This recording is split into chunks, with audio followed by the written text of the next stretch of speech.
This episode of the Opie Radio Podcast sponsored by my good friends at Manscaped. Shave your damn bush! Manscaped.com for 20% off and free shipping with the promo code OPIE. O-P-I-E.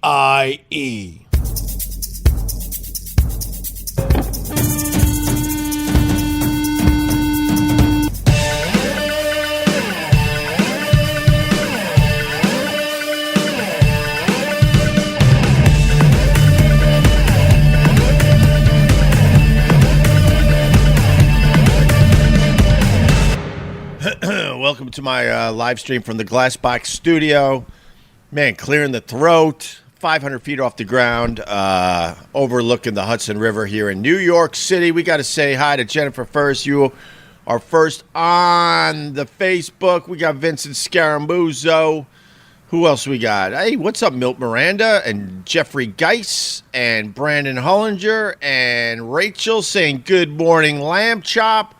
Jonathan Fa. I haven't seen Jonathan Fa's name in a little bit. Leslie Larson. I know all these guys. This is the first one I don't really know. Colin Richard Menz. Good morning to you, brother. Thanks for checking this thing out, man. I appreciate that. I'm in a silhouette. Oh my God. Who's first on the YouTube? Let me say hi to B Driscoll. You are first on the YouTube. Cheers, everyone. I hope you have your coffee. I'm extremely tired. We moved back to New York 2 days ago, and it's just been go, trying to get the kids back to school. There's just all sorts of things to do, as you parents out there know.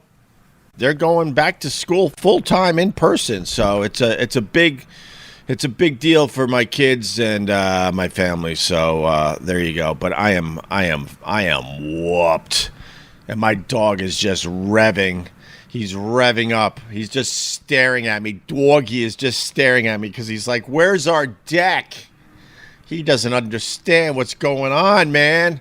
And he just keeps looking at me, and I know he's going to start barking because he needs to go out and poo. Our kid's getting vaccinated over there. Oh, my God, yeah. Look, I know this is a giant country, but in New York City, people aren't protesting about masks in schools at all.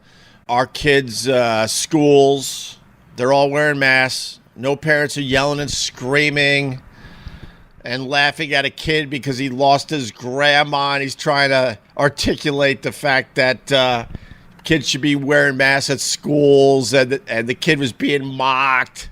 We don't have any of that here in New York City. Everyone's wearing a mask in my kids' schools, and no one cares. Honestly, personally, because we did teacher-parent conferences yesterday, they want all the kids to bring in a picture of themselves. I know I'm in silhouette. I'll figure it out, but this is the first one in the morning from this window, so I'll figure it all out. But I was like, you know what? It's either turn this on and just be in silhouette, which isn't a bad thing because the haters can't make fun of me today, or not do it at all. So I figured I would just turn it on for a few minutes, say hi, just start warming up the locations in the city here so we can start really doing this on a regular basis. But the teacher basically said, hey, bring in a picture of you without a mask on, and they'll put them on a wall so everyone knows what everyone looks like without a mask on, including the teacher. And then I kind of said something stupid. I'm like, yeah, man. You know, when some people take their masks off, it's horrific. It's horrific because you picture them looking a certain way without their mask, and then they take it off, and you're like, oh, my, I wasn't expecting that. You got a giant mole on your chin. Little callback for the people. Cheers. Cheers, everybody. Oh, they did? Not in my area. But, I mean, let's be fair. We're not one side. I got a lot of people that are hardcore deniers of everything. And then I got people that lean way to the left. And then I got my people in the middle. So I like that. They protested last week in the city over the mask. But I agree it's dumb crying over it because most of the kids don't care about wearing them. I don't know about that. Well, I mean, they're lackadaisical. There's always a kid or two that's sort of wearing the mask. I did not know that, Christopher. I guess I should only talk for my kids' schools, and the word got out we're going to be wearing masks the entire time. The kids are in the building, and no parent was outraged by it. Are you nervous about the 20th anniversary tomorrow? I mean, a little bit. Maybe we'll not be in a building 500 feet off the ground on the 20th anniversary of 9/11. So, yeah, maybe a little bit. 20 years ago, it was a blue sky just like today. 9/11 happened on a picture-perfect day. It was just glorious out, which made it not make sense at all. Think Alfred Hitchcock. Alfred Hitchcock had a way of scaring the shit out of you. A lot of scary movies. They know, all right, let's set the scene in a cabin with some kids in the middle of the woods in the middle of the night. You're like, okay, I'm prepared to be scared. Alfred Hitchcock, excuse me. What was it? North by Northwest? Help me out with this shit. This is what I hate about this. I love improving and just like going with it. But then like, if I knew I was going to talk about Alfred Hitchcock today, I would have done a little research so I had all my facts right. But Hitchcock was famous for scaring the shit out of you when you weren't expecting it, meaning on a beautiful blue sky day like we had 20 years ago for 9/11. So I make that comparison. I think the movie was North by Northwest, I think. Was it Gary Cooper? Now I'm getting mad at myself. And like the crop duster was chasing him. What movie was that? And then he's rolling around at with the presidents. Mount Rushmore, I think. I don't know. I haven't seen that movie in so long. What am I doing? Oh, there you go, Gary Krasinski. What's some of those other Opies we got? Silhouette Opie, Glass Box Opie. By the way, we were joking about this 2 days ago, the Greg shells. I am here to say that Gary Krasinski, it's just a coincidence, holds in his hands this morning the first Greg shell. He bought a autographed picture from opradio.com, and I was like, you know what? I'm going to make this a little special for Gary Krasinski because he's been a supporter from day one. So I went on the beach and collected some nice sand, some really soft sand, and I put a shell in there, and I put a, which one did I give you? I think I gave you a green glass rock, and I mailed it off to Gary. And he was displaying it on the private Facebook group today. So cheers to Gary Krasinski. The sand was handpicked by the kid, and the beach glass, the glass rocks were handpicked by the kid. Oh, it made your day? A green glass rock? Right on. Lyme disease? Oh, no. No Lyme disease. But, man, I'm fucking tired. My voice isn't that strong still. I mean, it was a long day. I had to sit in a car for an hour and a half yesterday. Oh, I could say this in silhouette mode. So, we were go all day yesterday. And one of the tasks I had to do was sit in my car for an hour and a half because, like I said, I refuse. Even if I was making stupid money like I used to at SiriusXM, I still would refuse to pay close to $1,000 a month to park my car in this building. So I'm back to alternate side of the street parking, which is kind of fun. You end up talking to the other drivers. You can be social. I was like traffic cop because I was down a side road and these giant trucks are coming through and they're beeping. I'm like, I got you. And I jump out of my car and I'm like doing this, like, no, a little to the right, a little to the left, come straight ahead. And I'm directing these giant vehicles through these side streets, and everyone's in a good mood because, no one helps a fellow New Yorker in general, and everyone was just festive, and I liked it. And that was the first 10 minutes. Still had an hour and 20 minutes to sit in my car. So then I put on some meditative music. I started meditating, and I was like, okay, this is going to be pretty easy just to sit here. Try to sit for an hour and a half doing relatively nothing. It's almost impossible. And you do have your phone. So then I meditated, and I opened my eyes. I'm like, oh, Jesus, I only meditated for 7 minutes, so I still got well over an hour. I can only say this in silhouette mode. I discovered if you watch porn as you sit in your car doing the alternate side of the street parking thing, time flies by.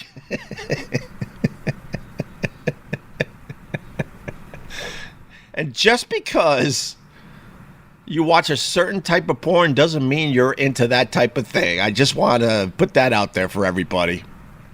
And no, I didn't. Get your head out of the gutter. No, I didn't. I thought about it, but I didn't. Okay?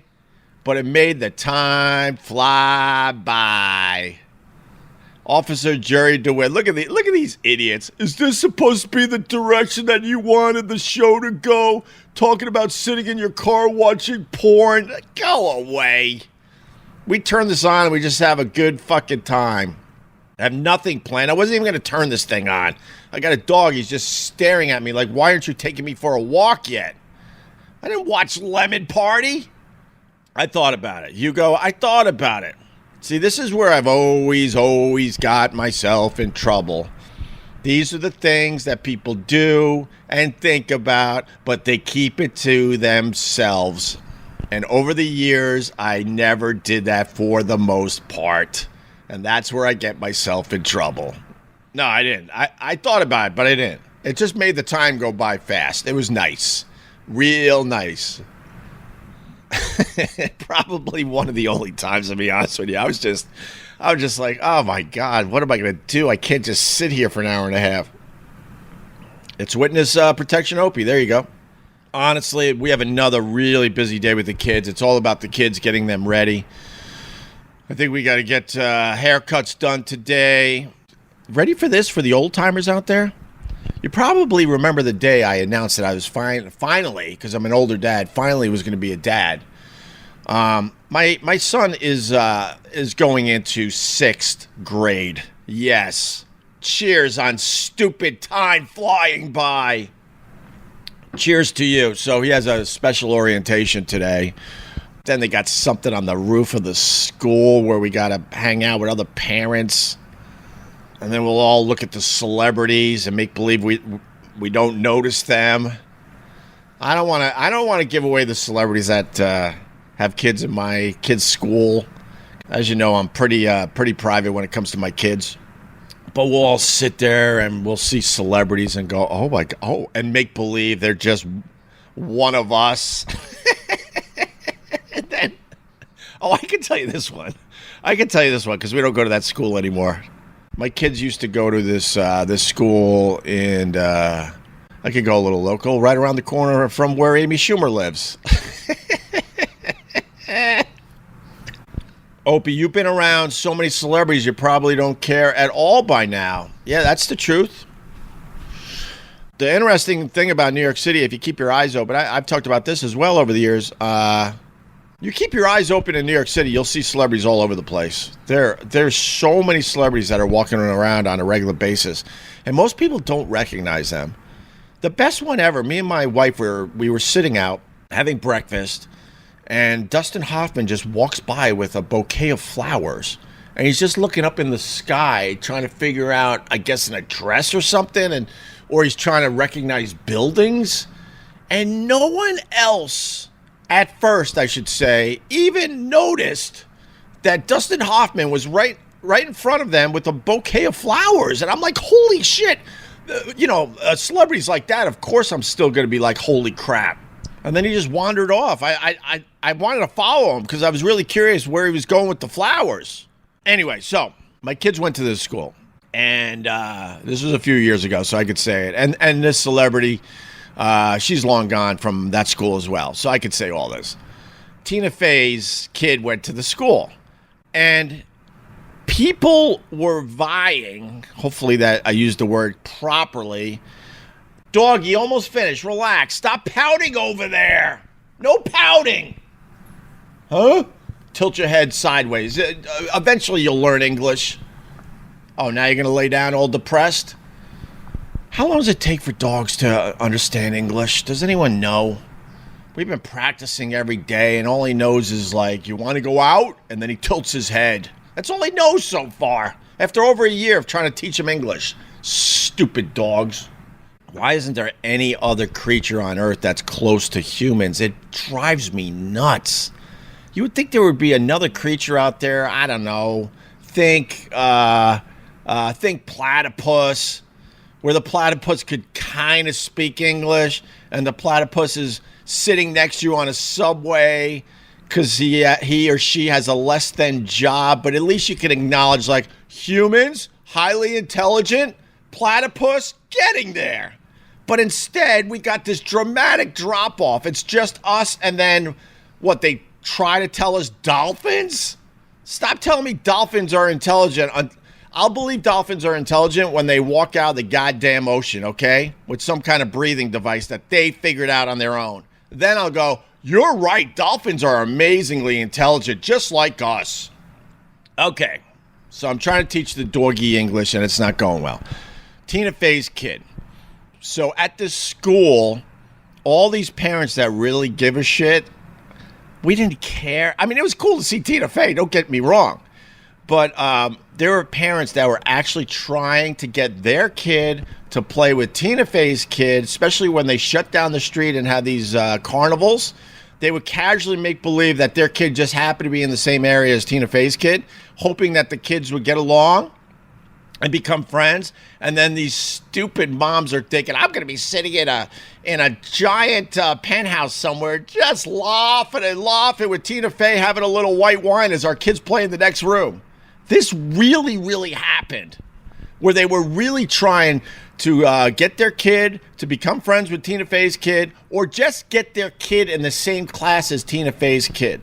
I watched this happen all the time, and the moms would walk up to Tina Fey and just make believe they just happen to be in the area, like, oh, hi, and what's your name? They would go, what's your name? Like everyone didn't know it was Tina Fey they were looking at. This is the stuff that I witnessed. All right, let's talk about the Manscaped. Go to manscaped.com for 20% off and free shipping with the code OPOPIE.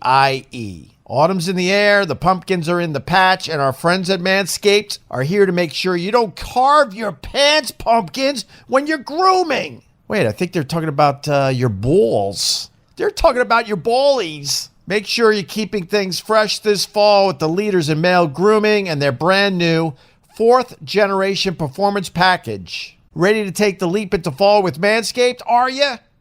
Well, join the 2 million men worldwide using Manscaped by going to manscaped.com, promo code OPIE to get 20% off. I remember the first time I shaved my balls, I looked down at my package and said, oh my goodness, this thing looks a lot bigger. All right, it's time to bundle up with the Manscaped Performance Package 4.0. Inside this package, you'll find their Lawnmower 4.0 trimmer, the Weed Whacker, ear and nose hair trimmer, Crop Preserver ball deodorant, Crop Reviver toner, Performance Boxer briefs, and a travel bag to hold your goodies. First off, the new Performance Package 4.0 includes the new Lawnmower 4.0. If you're looking to cozy up this fall, this trimmer is essential. Their 4th generation trimmer features a cutting-edge ceramic blade to reduce grooming accidents. Reduce? I haven't had an accident using Manscaped. Oh, they got like a spotlight so you know what you're doing down there. Yes, it's waterproof so you can use it in the shower. The Performance Package 4.0 also includes the Weed Whacker, for your nose and ear hair. I should have said ears, but I only have one. Seal the deal with liquid formulations, the Crop Preserver ball deodorant. Everyone knows pumpkin spice lattes and ball deodorant go hand in hand. What the hell does that mean? Then after trimming the pumpkin patch and whacking the leaves, give your balls a boost and use the Crop Reviver. All right, enough. Listen up. Get 20% off and free shipping with the code OPIE at manscaped.com. That's 20% off plus free shipping with the code OPIE at manscaped.com. Make your balls a priority this fall. Choose Manscaped. Your balls will thank you. They are extremely intelligent. What? What's extremely intelligent? There are so many dummies out there that still think humans, this form of human, started on Earth. You guys are dumb. Dumber than a box of rocks. Do the math, like I used to say. Evolution just got us to this high level of intelligence and no other creature on Earth. think about the drop-off and then start thinking, oh my God, we're not from here originally, are we? That's what I truly believe now. Evolution missed you, Hope. Hopester. Well, no one else can explain this. See, Will knows. You're 100% right, Hope. For the simple fact that every other creature on Earth is on some level like this. They all interact with each other. No one could really build really good quality shit. No other creature uses social media. No other creature could turn on Netflix. They're all just on this intelligence level, like right here. Some are a little better than others, like this, okay? And then we're like, wham, way higher. And, when you start really studying spirituality and the universe and God, and I hope you know there's life all over the universe. Can we at least start there? There is life all over the universe, and there's life that is on the same level as life on Earth. There's life on other planets that are way ahead of us, and there's life on other planets that are way behind us. Think dinosaurs. So the universe is kind of perfect if you really think about it. So why is Earth all out of whack with the human beings? And then the stupid platypus. That platypus isn't on the subway with you. It's in some swamp somewhere. For thousands and thousands and thousands of years. And what has it done different? Nothing. What have we done in thousands of years? A hell of a lot. Yeah, and a lot of this shit, you're right. A lot of this shit has lasted way longer than us, and they couldn't figure it out. You ain't gonna figure it out, because your brain is the size of a pea. Do you think we will discover aliens before they find us? The alien thing is very, very simple. See, these planets are so far apart that anything that has the technology to come see us, we have nothing to offer them. That's what that's all about. That's all that is. It's as simple as that. We get excited because we're thinking maybe what? In another 10 years, man will be on Mars? That's in another 10 years.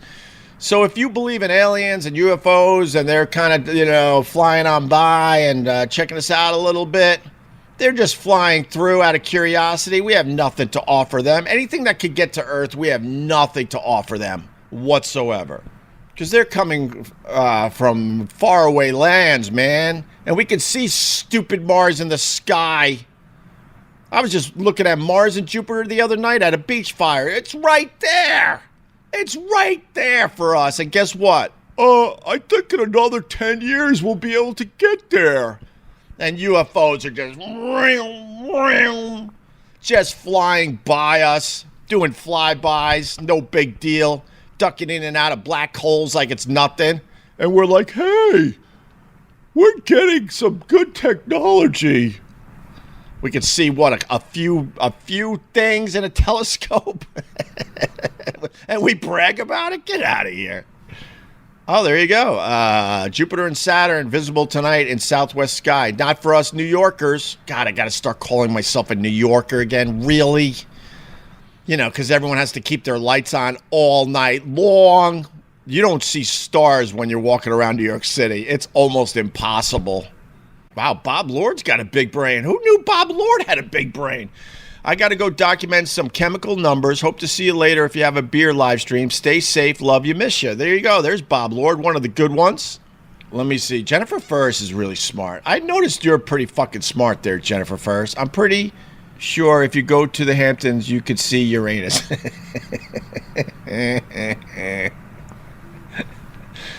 I saw Uranus in my car yesterday. This guy trying to throw some hate. I think we're going to get rid of you. This guy's just trying to start bullshit, so we just blocked him like he was nothing. Now he's got to sit there. Oh, I got to make another Google account. 9/11, what, tomorrow? Never forget. Yeah, I barely talked about it. I started talking about that, but then I went on a tangent. But yeah, I said it the other day. The thing I remember most about 9/11 was the smell of plastic burning and human flesh. That will never escape me. I will remember that to my last breath on earth. It was just horrific. I also remember that the day started, I was still living on Long Island, and I would go get my dad, who's no longer with us. Oh my God. He died in 2004. So my dad's been gone since 2004, and I used to pick him up before I headed into the city to do afternoon drive at WNEW with Anthony. And the morning of 9/11, I picked up my dad. We had a quick breakfast in Northport at the Shipwreck Diner to go local for people. A great joint. My God, they've been there forever. Family owned for a long, long time. They do a really, really good job. If you're looking for just there's nothing special there, but the food's good. And then you walk down to the harbor, which is pretty much right there. It's just beautiful. It's a nice quick couple hours if you ever find yourself in Northport. So I called up my dad. I said, hey, you want to go get a quick bite before I head into the city? Thinking it was just a regular day. Remember being in the car. I had 10-10 wins on a lot because I was always just trying to get as much knowledge and info before we went on the air in the afternoon. And they were just doing their who gives a crap news, and all of a sudden, breaking news or however they used to say it. And they said, a plane hit one of the Twin Towers, and I'm like, oh my God. And then we were just thinking a Cessna, because every once in a while a Cessna makes a stupid left turn, and then they're out of control and they hit a building. It's sad.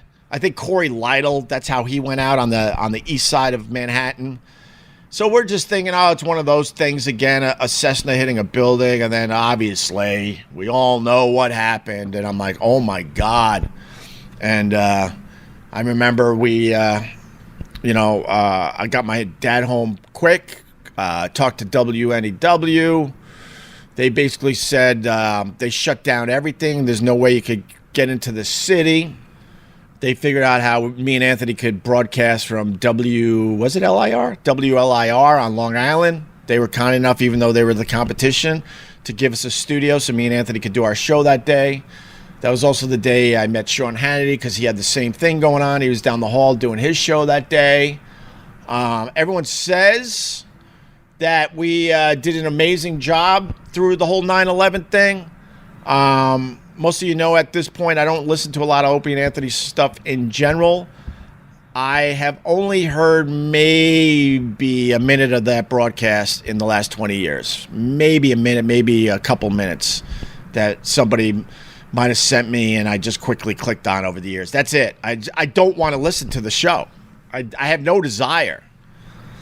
I remember just people calling the show and they were crying because they knew people in the towers, and one kid called up, I believe, and said that he lost his father, and me and Anthony are like, what the fuck? We came from Boston and we were just silly, funny radio guys, and next thing you know, we were thrown into the spotlight.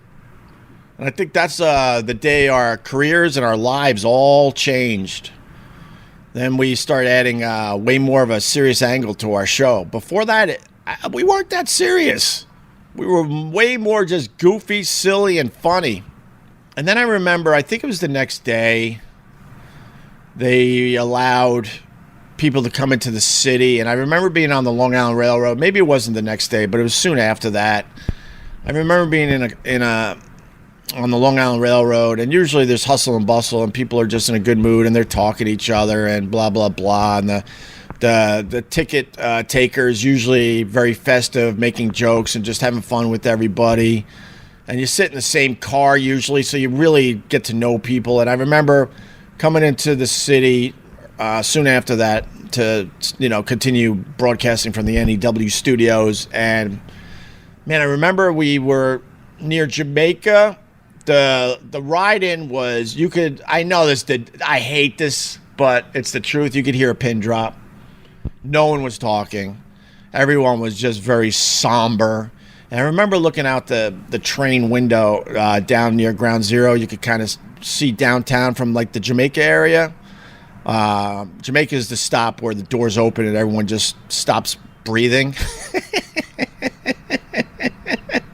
Because, Long Islanders not used to, a little dirt in their lives. And before the train goes all the way to Manhattan, it always stops in Jamaica. And some undesirables always pop on the train. And sometimes those train doors open up for what seems like an eternity, but it's only like for 10, 15 seconds. And everyone holds their breath because they're like, oh, my God. And then the doors close, and then you feel safe for the rest of the ride into Manhattan. I remember looking down towards Ground Zero, and that whole area was still just smoking. There was still smoke coming up into the air. And I remember just how surreal that felt. Yeah, all right, Eton Burke knows.